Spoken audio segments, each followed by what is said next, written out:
छत्तीसगढ़ में मॉनसून के आने में बहुत ज़्यादा दिन बाकी नहीं रह गया है। मॉनसून का अराइवल छत्तीसगढ़ में 10 से 20 जून के बीच में आमतौर पर हो जाता है।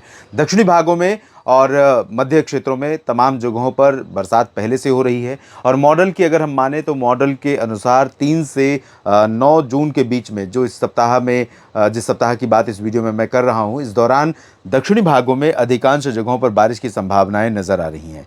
तो दोस्तों, मैं आपको बता दूं कि इस सप्ताह भर में जिस तरह की संभावना दक्षिण में नज़र आ रही है उससे थोड़ी बहुत कम, लेकिन उत्तर के छत्तीसगढ़ के उत्तर के ज़िलों में भी कुछ जगहों पर बारिश की संभावनाएं रहेंगी। और यहाँ पर जो संभावना है उसकी वजह ये है कि बादल महाराष्ट्र के विदर्भ या मध्य प्रदेश के दक्षिणी भागों पर जो बनेंगे और इनका मूवमेंट अगर इस तरफ से रहेगा, पूरब की तरफ या उत्तर पूरब की तरफ, तो ये मुंगेली भी पहुँचेंगे, कबीरधाम कवर्धा भी पहुँचेंगे, बिलासपुर कोरबा जांजगीर चांपा रायगढ़ बलौदाबाजार भाटापारा या बेमेतरा और दुर्ग भी पहुँचेंगे। तो इन जगहों पर भी बारिश होने की संभावनाएं बन सकती हैं।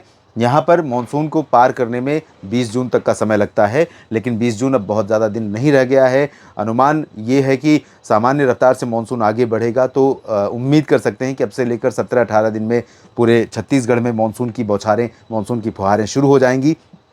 टेम्परेचर पहले से ही कम हो गया है, लेकिन टेम्परेचर कम होने के बावजूद क्योंकि नमी अब बढ़ गई है, हवा में नमी है जो कि अरब सागर से आ रही है महाराष्ट्र के रास्ते, और बंगाल की खाड़ी से भी बीच बीच में नमी का फ्लो यहाँ पर पहुँच रहा है, जिसके कारण कम से कम सरफेस पर, जिसके कारण यहाँ पर जो रिलेटिव ह्यूमिडिटी जिसे RH कहते हैं, सापेक्षिक आर्द्रता, वो बढ़ गई है। उसका स्तर बढ़ते ही कम तापमान में भी परेशानी, गर्मी की बहुत ज़्यादा तापमान की स्थिति वाली हो जाती है। तो इस तरह की परिस्थितियां यहाँ पर बनी हुई हैं। परेशानी है, उमस है, गर्मी है, उत्तर में भी, मध्य में भी, दक्षिण में भी, लेकिन तमाम जगहों पर बारिश की संभावना भी इस सप्ताह रहने वाली है। आज से लेकर 3 जून से लेकर 9 जून के बीच में दक्षिणी भागों में ज़्यादा इंटेंसिटी रहेगी। सुकमा, दंतेवाड़ा और बस्तर यानी जगदलपुर, बीजापुर, नारायणपुर, कोंडागांव, कांकेर, धमतरी, गरियाबंद, बालोद, राजनांदगांव और महासमुंद, रायपुर में।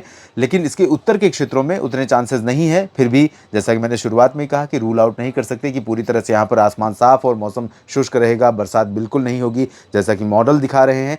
तो मेरा मानना है कि ऐसा नहीं होगा। बरसात भी हो सकती है, बारिश के साथ हवाएं भी चल सकती हैं, घने बादल भी बने रह सकते हैं। तो अभी गर्मी और उमस के बीच में कभी कभी ये जो रिमझिम फुहारें पड़ेंगी, उन फुहारों से थोड़ी बहुत राहत आपको इस गर्मी से मिलती रहेगी और खेती के काम को आपको आगे बढ़ाने में मदद भी मिल सकती है।